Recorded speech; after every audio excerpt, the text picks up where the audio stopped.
Canada pledged more than $116 million in March to support humanitarian and peace efforts in Sudan and the Democratic Republic of Congo, a move then Foreign Affairs Minister Melanie Joly framed as part of Canada's commitment to human rights. But internal records and past spending decisions reveal something far more unsettling, though hardly surprising. Canadian aid has been entangled with forces accused of driving the very crisis it claims to address, including a militia linked to mass atrocities and the recruitment of child soldiers. Simply put, Canadian taxpayers have funded both the cleanup and, perhaps inadvertently, the mess itself. I'm Reed Small from Coastal Fronts, and we are going to dive into how Canada helped fuel Congo's crisis and then build you for the relief. First, let's provide a bit of background. In 1960, the Democratic Republic of the Congo gained independence from Belgium, but soon after, the country plunged into chaos, culminating in the rise of Mobutu Sese Seko, who seized power in 1965. Mobutu ruled until 1997, when he was overthrown by a rebel coalition led by Laurent Désiré Kabila, with support from Rwanda and Uganda. Since then, the country has suffered from ongoing internal conflict, particularly in its eastern regions. One of the most prominent and enduring clashes is the Kivu conflict, involving a complex web of actors such as government forces, independent militias, and foreign-backed rebel groups. Among these, the March 23 movement, or M23, has been a key player. M23 has been accused of war crimes including massacres, sexual violence, and the recruitment of child soldiers. These abuses have driven mass displacement in the region. Now, M23 isn't acting alone. They need support to carry out their operations, and that support is coming from Rwanda. Western powers, including the United States, United Nations, and European Union, have publicly condemned Rwanda's support for M23, though some of that outrage seems largely symbolic. Until recently, Canada has remained silent, and that silence reflects years of Canadian support for the Rwandan government. In July 2023, then International Development Minister Harjit Sajjan and other Canadian officials traveled to Rwanda for the Women Deliver Conference, where Sajjan announced an additional $200 million in global funding for projects he said would uphold and promote the health and rights of women and girls around the world.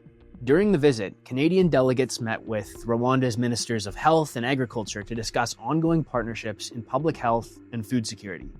Also in 2023, Global Affairs Canada approved up to $19.1 million in funding for the Dallaire Institute for Children, Peace and Security, despite a departmental memo raising significant risks due to the Institute's close ties with the Rwandan military. As mentioned, that military is directly linked to M23, which UN investigators say has targeted children for recruitment. The Dallaire Institute, based at Dalhousie University, operates its African Training Center in Rwanda, where it works closely with the country's armed forces to pursue its stated mission, ending the use of child soldiers. Yet according to reporting by the Globe and Mail, UN experts interviewed 15 captured or surrendered M23 combatants of Congolese origin. Most were described as very young and said they were lured into the group with payments of just $50 to $100. Still, the full payment was approved by Harjit Sajjan. 2 weeks later, he met with Rwandan President Paul Kagame. Let's talk about Kagame for a moment.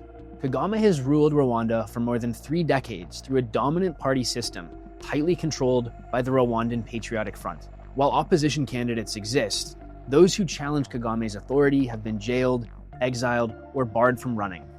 If anyone comes around and thinks they can, they come and say, hey, we're going to sanction you.